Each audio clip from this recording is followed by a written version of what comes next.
CBN. Ciência e Vida.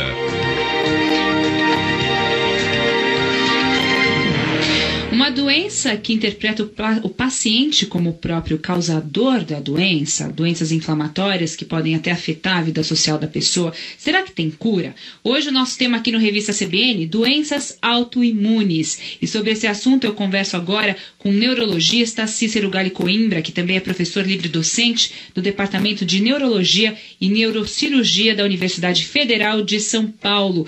Professor Cícero, muito boa tarde.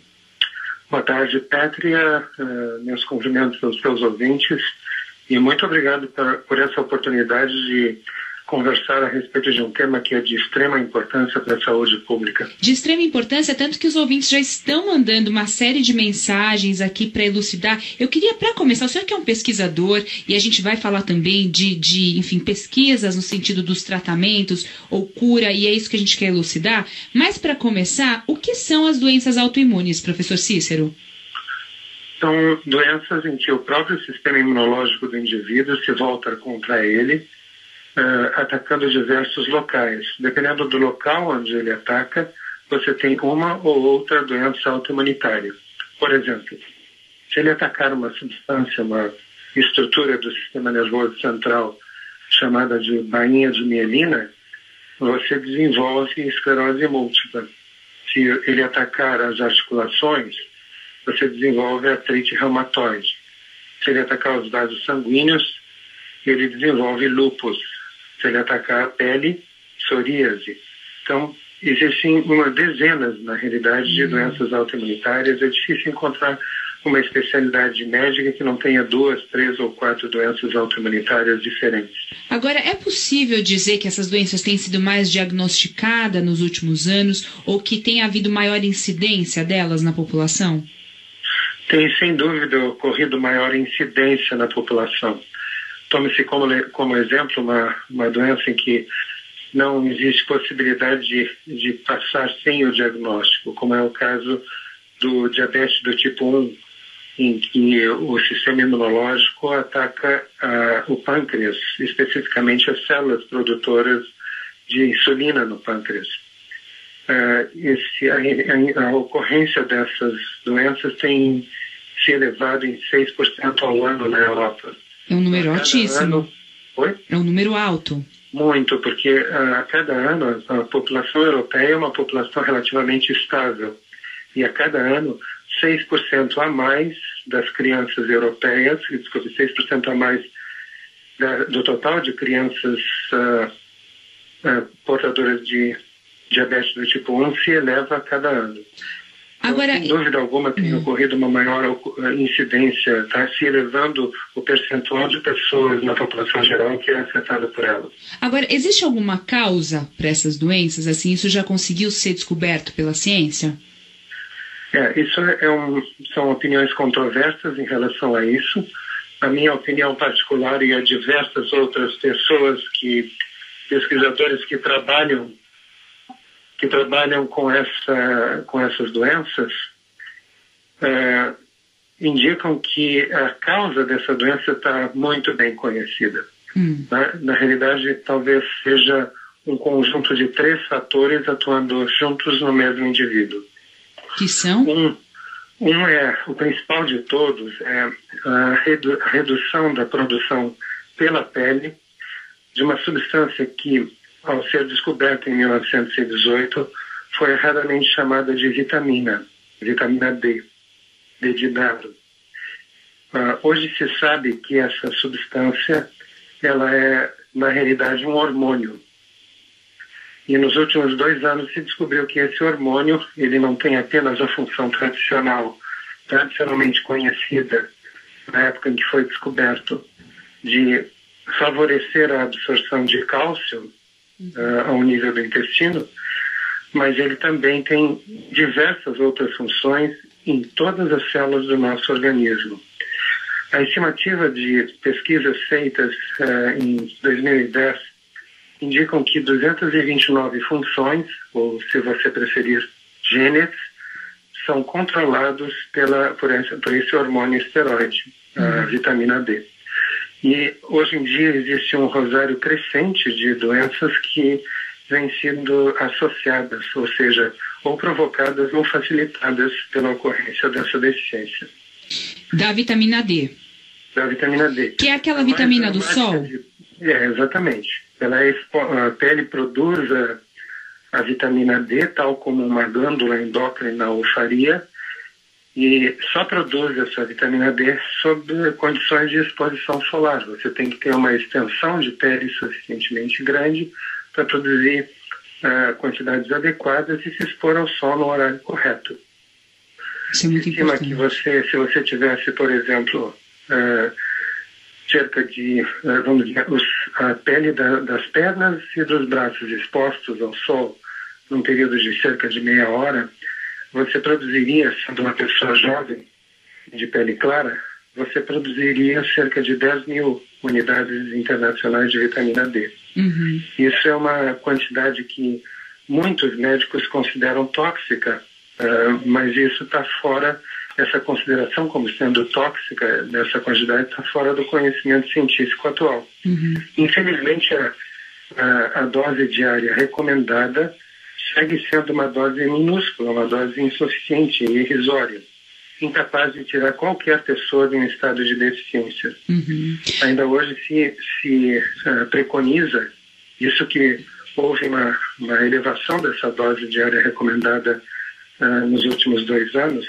mas se preconiza 400 a 600 unidades como dose diária recomendada. Então, doutor, mas 20 a 30 minutos produzem 10 mil unidades. Agora, essas doses de vitamina D, elas causam o mesmo efeito caso você tome como se fosse um suplemento, por exemplo? É isso que está sendo pesquisado? Exatamente. Hoje em dia você encontra doses de 10 mil unidades vendidas sem receita médica nos Estados Unidos, por exemplo, que é o país pode-se dizer, do país onde existe maior quantidade de processos contra médicos. E mesmo nesse país, 10 mil unidades hoje é vendido sem receita médica porque não produz nenhum efeito tóxico. Quem jamais ouviu falar de uma pessoa que ficou no sol durante 10, 15, 20, 30 minutos e teve que ser atendida por intoxicação por vitamina D. Mas ainda não se tem uma conclusão a respeito. São esses estudos que o senhor vem se debruçando a respeito dessa importância da vitamina D. A conclusão a respeito disso existe. O que não existe é a disseminação desse conhecimento na classe médica. Entendi. Isso não é verdade, mas a conclusão é definitiva. Se você der 1000 unidades para uma pessoa, você não tira ninguém da deficiência. Se você der 5 mil unidades, você tira uma fração dessas pessoas da deficiência. Se você der 10 mil unidades, você tira todos da deficiência e não tem risco de intoxicação por vitamina D. Entendi. Agora, para essa população que tem a doença autoimune, que tenha sido diagnosticado com isso, pode tomar esse tipo de suplemento que se compra na farmácia? Isso é importante que fique claro. Os suplementos que são vendidos na farmácia têm uma quantidade irrisória de vitamina D. Não vai adiantar. São vendidos na farmácia aqui no Brasil. Tá? Mas, sem dúvida alguma, uma pessoa adulta, sendo adulta, ela pode tomar 10 mil unidades sem nenhum risco de provocar qualquer problema para a sua saúde, e as pessoas que têm doenças autoimunitárias vão ter um grande benefício ingerindo essa quantidade, sem risco de intoxicação por vitamina D. Isso pode prevenir? Oi? Pode prevenir também a pessoa que quer uma vida saudável e enfim, queira já fazer uso dessa vitamina. Isso é saudável, doutor Cícero? Sem dúvida alguma. Se você leva uma vida em que você vive em ambientes reclusos por razões profissionais, por exemplo, você vive em hospitais, fechados, médico, né? Aqueles lugares sem janelas, de jornal ou de rádio, né? Em um escritório de advocacia, você deve, não é que você possa, você deve fazer uso de uma dose mínima de 10 mil unidades de vitamina D, e a quantidade de doenças que você vai prevenir com isso varia desde todas as doenças autoimunitárias. Aqui nós estamos falando de prevenção, né? Varia de todas as doenças autoimunitárias, hipertensão, diabetes, doenças cardiovasculares como angina, infarto, derrame, Além disso, você vai prevenir, por exemplo, grávidas que têm níveis baixos de vitamina D, usando essa dose, deixariam de ter a possibilidade de desenvolverem eclâmpsia e pré-eclâmpsia, que são situações de risco de vida para a mãe no final da gestação, deixariam de ter abortos no primeiro trimestre da gestação e deixariam de correr o risco de dar à luz a uma criança com comportamento autista. Isso é uma das últimas descobertas. Você tendo níveis baixos de vitamina D, muito baixos de vitamina D durante a gestação, seu bebê pode nascer autista, já devido à grande importância que esse hormônio esteroide tem para o desenvolvimento do sistema nervoso. Tanto é que tem sido chamado pelos neurocientistas de hormônio neuroesteroide. Uma das grandes vantagens é você prevenir o câncer. Se estima que se você desse 5.000 unidades, que é a metade dessa dose que nós estamos conversando, se você desse 5.000 unidades para toda a população adulta, você diminuiria em 40% o número de novos casos de câncer. Agora, doutor Cícero, eu quero, assim, muitos ouvintes estão mandando mensagens para a gente aqui, eu queria poder só responder alguns deles. Por exemplo, a Terezinha Vitorino, ela mandou o seguinte... E quem quiser mandar mensagem pode mandar aqui para o petri@cbn.com.br. Ela diz o seguinte: doutor, minha mãe tem 87 anos, vem se queixando de dor nas juntas das mãos e dos pés. Reclama que sempre aparece uma mancha escura posterior à dor. Depois de uns 2 dias desaparece e vai para outra parte do corpo. Isso pode ser artrite reumatoide ou outra doença autoimune? Quais exames ela deve fazer? Isso pode ser artrite reumatoide, mas não há como ter a condição de diagnosticar apenas com esse relato breve. Poder ser uma doença autoimune, sem dúvida alguma, pode. E os exames que ela deveria fazer devem ser solicitados pelo médico responsável. O médico tem condições de fazer o diagnóstico diferencial. O que nós temos observado é que não existe disseminado dentro da classe médica a importância de corrigir os níveis de vitamina D. Já se sabe, por exemplo, que uma pessoa que tem esclerose múltipla, ela pode ter níveis, quanto mais baixos forem os níveis de vitamina D que ela tiver, mais surtos e mais sequelas ela vai desenvolver, mais agressões, mais lesões na ressonância nuclear magnética vão ser demonstradas no cérebro dessa pessoa. Isso faz com que não exista a mínima, mas nem sequer meia ou 1/4 de justificativa para se deixar pessoas com esclerose múltipla com deficiência de vitamina D. Já existiria a obrigação ética de se corrigir, mesmo que a pessoa não tivesse doença alguma, para prevenir diversas outras doenças. Doutor Cícero, a gente tem outra pergunta aqui do ouvinte, Humberto Ferreira. Ele manda uma questão que eu acho bem pertinente. Ele fala o seguinte: quais fatores impedem o portador de lúpus ou esclerodermia se expor aos raios solares? Isso pode existir risco de morte? É a pergunta do Humberto Ferreira. Sim, não digo risco de morte, mas sim as lesões de pele, por exemplo, do lúpus, sabidamente pioram pela incidência direta de raios ultravioletas, né? Então, e são justamente esses raios ultravioletas que propiciam a produção de vitamina D. Então, nesses casos, o que se deve fazer? Como a vitamina D talvez tem sido chamado de o mais poderoso hormônio esteroide do nosso organismo e o grande controlador, regulador do sistema imunológico, na ausência dele a pessoa fica com dificuldade de combater infecções, ou seja, ele perde potência, mas ao mesmo tempo na ausência dele também o sistema imunológico pode atacar o próprio organismo. Nessa situação a gente não recomenda que a pessoa se exponha ao sol no primeiro momento. Em primeiro lugar, ela seja adequadamente suplementada com vitamina D. Se o médico tiver condições técnicas, ou seja, treinamento adequado para fazer isso, ele pode usar doses altas de vitamina D com precauções relativas à dieta e à hidratação. Doutor, de tal forma que a doença se torna controlada. Depois de controlar a doença dessa forma, ele pode ter uma exposição solar normal, porque ele provavelmente não vai ter lesão alguma na pele que impeça a exposição ao sol. Olha, são muitas perguntas que chegaram, que estão chegando aqui. Eu vou fazer só a última, que é uma pergunta em comum a muitos ouvintes aqui.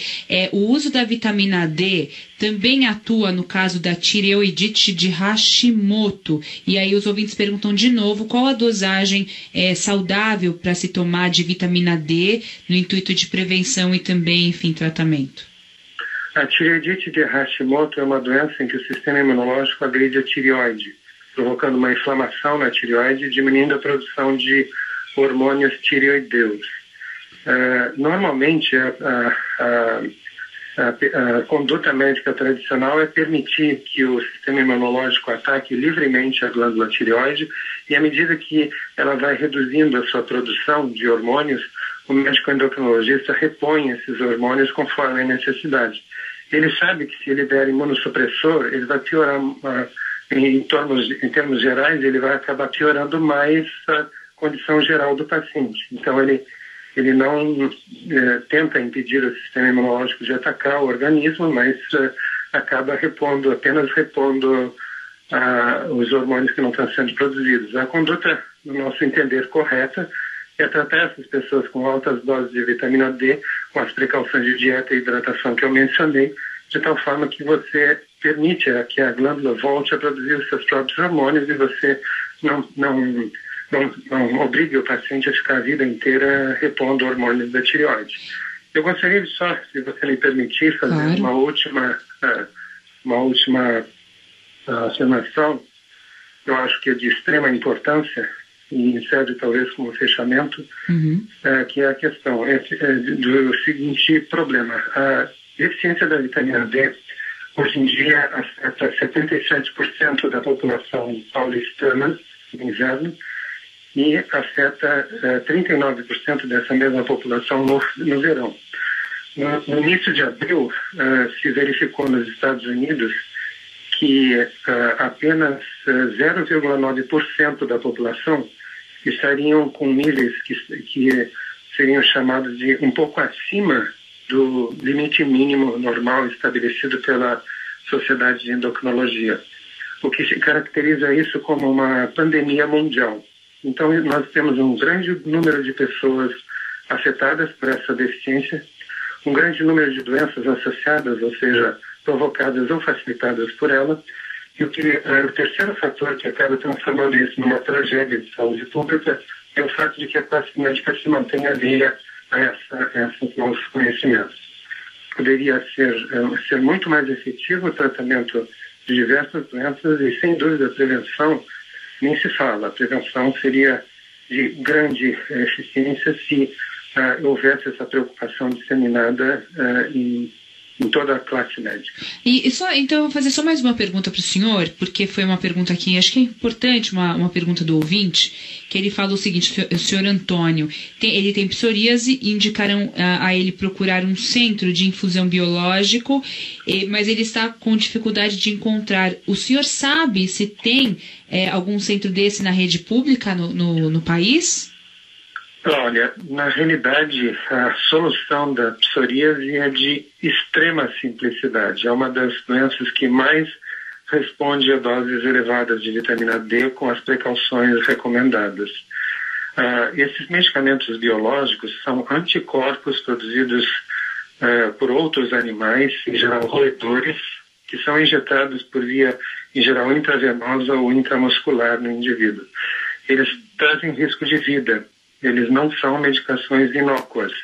Então, no meu entender, essa minha opinião forte, firme, inabalável, o uso dessas medicações biológicas substituindo o recurso que a própria natureza desenvolveu com o objetivo de manter o sistema imunológico trabalhando de uma forma regulada, que seria esse hormônio esteroide chamado erradamente vitamina D, essa substituição estaria completamente errada. Estaria acarretando grandes gastos ao serviço público, já que se trata de medicações subsidiadas de alto custo, trariam risco de vida à saúde dessas pessoas e não trariam um benefício, não resolveriam a situação e ao longo do tempo trazem a possibilidade dessas pessoas desenvolverem doenças infecciosas muito graves e que provavelmente têm muita dificuldade de serem controladas. A minha opinião forte, inabalável, é que essas medicações trazem muito lucro a muitas pessoas, mas elas não são o correto de serem utilizadas pelos pacientes, nem subsidiadas pelo serviço público nesse sentido. Eu sei que muitos profissionais discordam disso, mas essa é a minha opinião inabalável, tendo visto o benefício que essas pessoas têm com o uso de medicações, com o uso do recurso que a natureza desenvolveu para esse sentido, que é esse hormônio esteroide, erradamente chamado de vitamina B. Maravilha. Esse é um tema que a gente precisa abordar mais vezes, então, né, já que de extrema importância. Queria agradecer neurologista, professor livre-docente do Departamento de Neurologia e Neurocirurgia da Universidade Federal de São Paulo, Dr. Cícero Galli Coimbra. Muito obrigada pelos esclarecimentos, Dr. Cícero. Eu que agradeço, Petra, por essa oportunidade de conversar com seus ouvintes. Muito obrigada e boa tarde. Agora 2h.